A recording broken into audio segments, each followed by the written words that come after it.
Good morning, Maryland. Meteorologist Stevie here. We're starting off with your full forecast. The time now is 6:13, and we are starting off feeling a little spring-like this morning. Very fitting for the very first day of astronomical spring. The equinox occurred at 5:01 this morning, and when that occurred, the Earth's axis was tilted neither toward nor away from the sun. So that gave the northern and even the southern hemispheres, all latitudes, roughly equal amounts of daylight and darkness. So today's length of daylight will be about 12 hours and close to 10 minutes.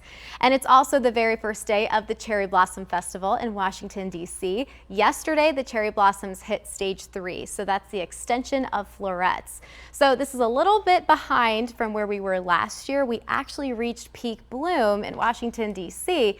on March 17th. So this year's peak bloom is expected to be anywhere from the 28th through the 31st, possibly even into early April. The average peak for the cherry blossoms in Washington, D.C. is April 3rd when you analyze all the data over the past 104 years, so since the 1920s.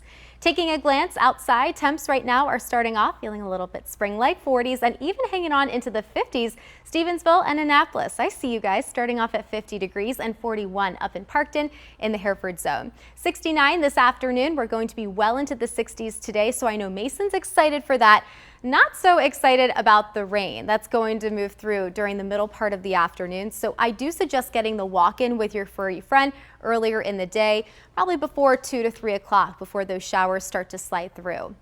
Our winds are going to be pretty breezy as well. They'll be gusting out of the south, anywhere from 25 to upwards of 30 miles per hour, possibly feeling a little bit gustier to the southeast of the Baltimore metro. Here's a look at that cold front. This cold front had a history of producing blizzard-like conditions out in the Midwest. Now it's just producing some rain showers across the Ohio River Valley, down through Tennessee, and even into Georgia. Behind it, colder air sliding in, so Chicago dealing with some snow this morning.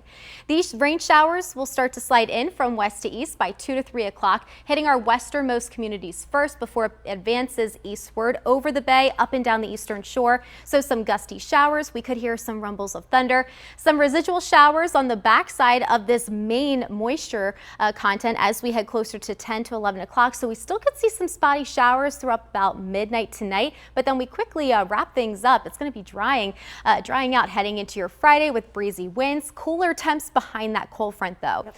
Looking at your 7-day forecast, Saturday tomorrow, 63 degrees with a few rain chances, but mostly dry skies both days this weekend and more widespread rain early next week. Christy?